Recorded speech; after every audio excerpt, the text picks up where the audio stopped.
बिस्मिल्लाहिर्रहमानिर्रहीम। अस्सलामुअलैकुम। उम्मीद करती हूँ कि आप सब खैरियत से होंगे। अल्लाह से दुआ है कि वो हम सबको अपने अपने घरों में खुश और आबाद रखे, आमीन।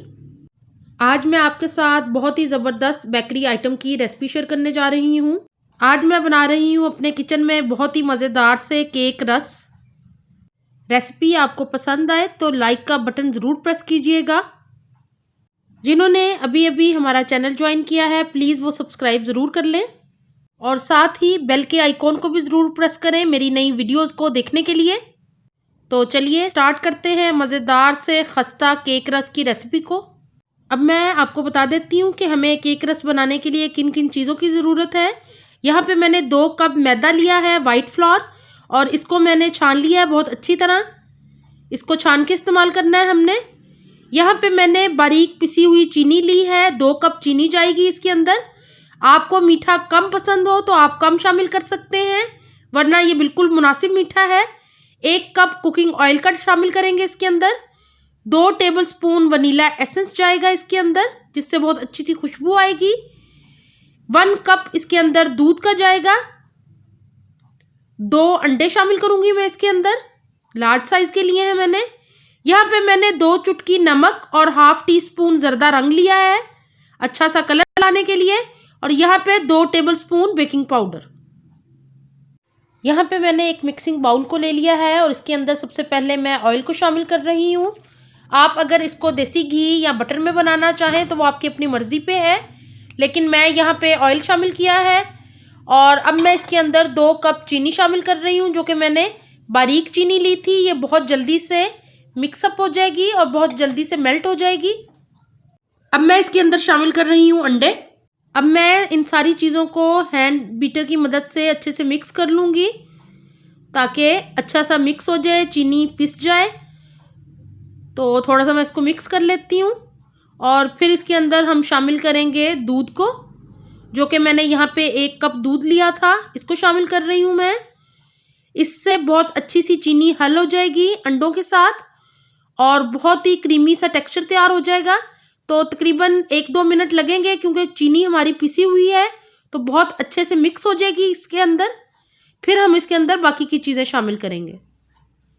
यहाँ पे सारी चीज़ें मैंने मिक्स कर ली हैं। तकरीबन मुझे 2 मिनट लगे इसको मिक्स करने में, क्योंकि चीनी ऑलरेडी हमने बारीक ली थी तो वो बहुत जल्दी से हल हो गई है। अब मैं इसके अंदर शामिल करूँगी बाकी की चीज़ें। सबसे पहले वनीला एसेंस शामिल कर रही हूँ मैं इसके अंदर, और वनीला एसेंस को शामिल करके मैं मिक्स कर लूँगी। साथ ही मैं इसके अंदर नमक और ज़र्दा रंग शामिल कर रही हूँ।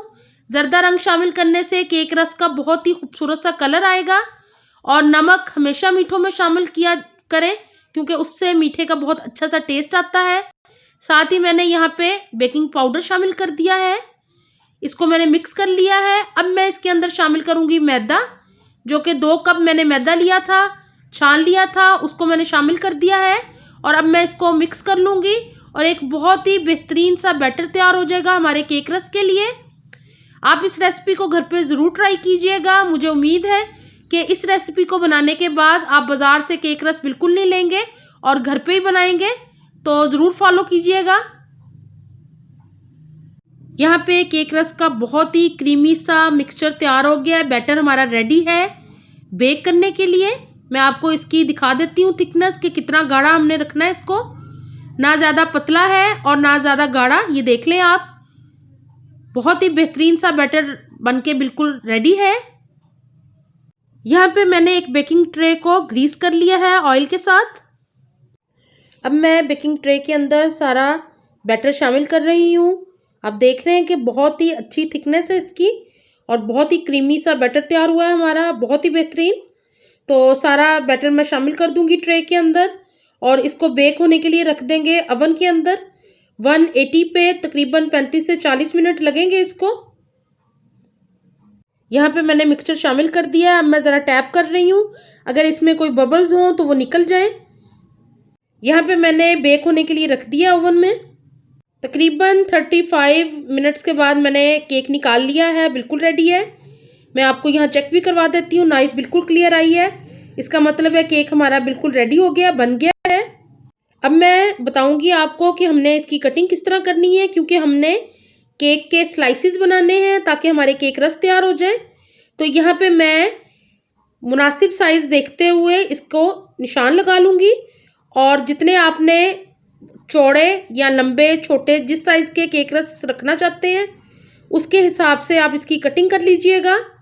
यह मैं केक को कट कर रही हूँ क्योंकि हमने इसके केक रस तैयार करने हैं।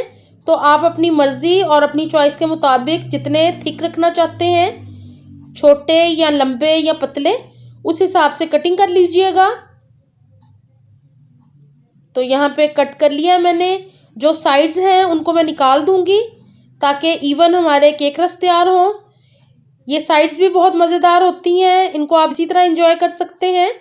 और अगर आप इनको भी बेक करने के लिए दोबारा ओवन में रखना चाहें तो इसके भी बहुत ही खस्ता से क्रिस्पी केक रस तैयार होंगे। अब मैं केक रस को दूसरी साइड से कट करूँगी जितने मैंने लंबाई में रखने हैं केक रस। तो यहाँ पे मैं कट कर रही हूँ इसको। अभी हमारे केक रस तैयार नहीं हुए, अभी इसको हमने दोबारा ओवन में बेक होने के लिए रखना है ताकि जिसकी वजह से ये खस्ता बनेंगे और क्रिस्पी जैसे बाज़ार के होते हैं सेम वैसे ही तैयार होंगे। ये देखें मैंने इतना इतना पीस रखा है इसका और अब मैं इसको रखूँगी। यहाँ मैंने दोबारा केक रख दिए हैं ट्रे के अंदर, उसी ट्रे के अंदर, और इसको ओवन में बेक करेंगे 180 पे दोबारा 15 मिनट एक साइड से। ओवन में बेक होने के लिए दोबारा से रख दिए मैंने। तकरीबन 15 मिनट के बाद मैंने ट्रे बाहर निकाल ली है। अब मैं इसको टर्न कर रही हूँ और दूसरी साइड से इसको हम तकरीबन 15 मिनट के लिए दोबारा बेक होने के लिए रख देंगे ओवन के अंदर ताकि अच्छे से खस्ता तैयार हो। यहाँ मैंने सारे टर्न कर लिए हैं। अब मैं दोबारा इसको ओवन में बेक होने के लिए रख दूँगी। तकरीबन 15 मिनट के लिए ओवन में रखेंगे इसको। यहाँ केक रस हमारे बन के तैयार हो गए हैं। दोबारा मैंने आधा घंटा पहले 15 मिनट्स रखे थे एक साइड से और फिर टर्न करके इनको 50 मिनट्स मैंने दोबारा रखे हैं। तकरीबन आधा घंटा रखा है मैंने इसको और मैं आपको दिखाती हूँ कि कितने क्रिस्पी और खस्ता हमारे केक रस तैयार हो गए हैं। आप इस रेसिपी को घर पे ज़रूर बनाइएगा और ट्राई कीजिएगा। मुझे उम्मीद है कि आपको ये बाकी रेसिपीज़ की तरह आसान और अच्छी लगेगी। और अगर आपको ये रेसिपी मेरी अच्छी लगे तो प्लीज़ लाइक का बटन ज़रूर प्रेस कीजिएगा और मुझे अपने कमेंट्स में भी ज़रूर बताइएगा कि आपको मेरे ये केक रस कैसे लगे हैं। आप इन केक रस को बच्चों के लंच बॉक्स में भी दे सकते हैं और टी टाइम में भी इंजॉय कर सकते हैं। इंशाल्लाह मैं आइंदा भी अच्छी बेकिंग की न्यू रेसिपीज़ के साथ हाजिर होंगी। मुझे अपनी दुआओं में ज़रूर याद रखा करें। अपना बहुत ख्याल रखें। अल्लाह हाफिज़।